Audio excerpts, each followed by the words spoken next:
आप इतनी सेवाएं करते हैं फिर भी मीडिया वाले आपको गलत साबित करते हैं, ऐसा क्यों है? क्योंकि मीडिया वालों को अच्छी चीज़ें बर्दाश्त नहीं होती। कथा के पंडाल में हजारों लोग आते हैं अपनी परेशानियां लेकर, अपने दुख लेकर। लेकिन उस दिन माहौल कुछ अलग था।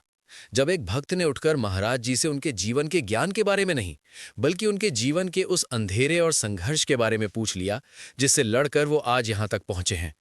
उस व्यक्ति ने कहा, महाराज जी, दुनिया आपकी सफलता देखती है, लेकिन मैं आपके वो घाव देखना चाहता हूं जिन्होंने आपको मजबूत बनाया। बताइए कि इस मुस्कुराहट के पीछे कितना दर्द छुपा है। उस एक सवाल ने पूरे पंडाल को शांत कर दिया। महाराज जी की आंखें नम थीं और लबों पर वही सादगी। आज इस वीडियो में हम उसी लम्हे की बात करेंगे जहां एक गुरु ने अपने शिष्य को अपनी जिंदगी की सबसे बड़ी कड़वी सच्चाई और संघर्ष की कहानी सुनाई।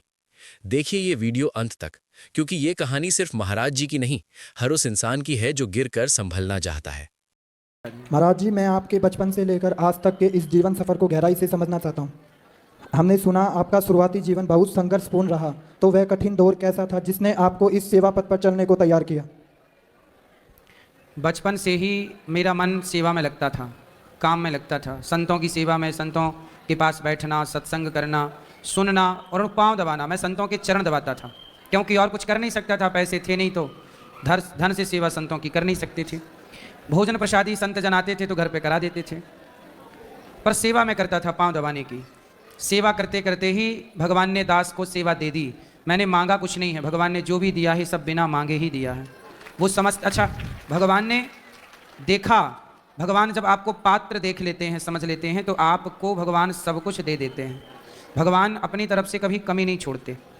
सेवा करते गए, सेवा, फिर भगवान ने सेवा ही दे दी कि वृद्ध माँओं की सेवा करो, अखंड रसोई की सेवा करो। तो सेवा की इच्छाएं थी तो भगवान ने पूरी कर दी। संघर्ष तो जीवन में सारी जिंदगी रहेगा।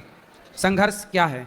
भगवान की सेवा में लगे हैं, अब नहीं लगता कि कोई संघर्ष ना, पहले संघर्ष था ना आज संघर्ष है।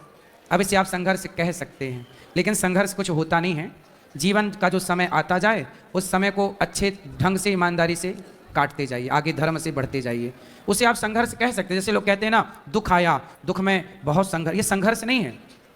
ये दुख सुख तो जीवन में ऐसे ही हैं जैसे दिन और रात हैं।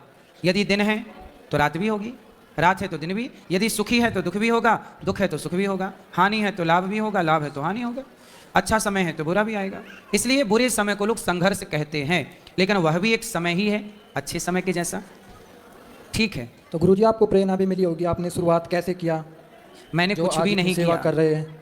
मैं इस प्रश्न का क्या उत्तर दूं? मैंने कुछ भी नहीं किया। अच्छा बताओ, वृंदावन धाम क्या व्यक्ति अपनी मर्जी से आता है कि बिहारी जी की मर्जी से? वो तो बिहारी जी की मर्जी होती है, बुलाते हैं जब तो भी फिर जब उन्होंने बुलाया तो दास अनिरुद्ध आया, उन्होंने बसाया तो दास बसा, उन्होंने सेवा, उनकी मर्जी के बिना यहाँ पत्ता नहीं हिलता। तो यहाँ जितनी सेवा हो रही है वो मेरी मर्जी से नहीं, भगवान की ही मर्जी से हो रही है। इसलिए मैं ये नहीं कह सकता कि मैंने किया, मैंने नहीं किया, भगवान ने शरीर से ये काम करवाया है। आप इतनी सेवाएं करते हैं फिर भी मीडिया वाले आपको गलत साबित करते हैं, ऐसा क्यों है? क्योंकि मीडिया वालों को अच्छी चीज़ें बर्दाश्त नहीं होती, वो अच्छी चीज़ नहीं देखते।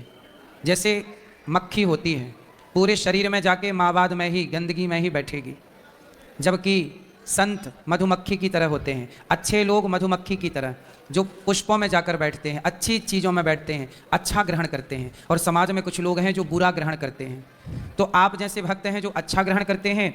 भारत के कुछ पत्रकार, कुछ मीडिया है जो केवल संतों की अच्छाई ना देखकर बुराई देखती है। यदि बुराई वो देख रहे हैं तो भी कोई दिक्कत नहीं है, परंतु वो बुराई देखते देखते सनातन को बदनाम करने का षड्यंत्र चलाने लगते हैं। ये बुरी बात है।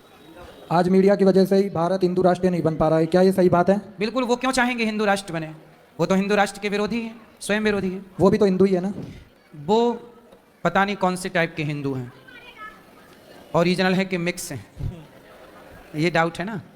वो चाहे तो हिंदू राष्ट्र कल ही बन जाए, पर वही संतों को गलत साबित करते हैं, अच्छे काम दिखाते नहीं है, सेवाएं हो रही है उन्हें नहीं दिखाते हैं, बुरे काम जल्दी दिखाते हैं। सही है, आप सही कह रहे हैं बिल्कुल।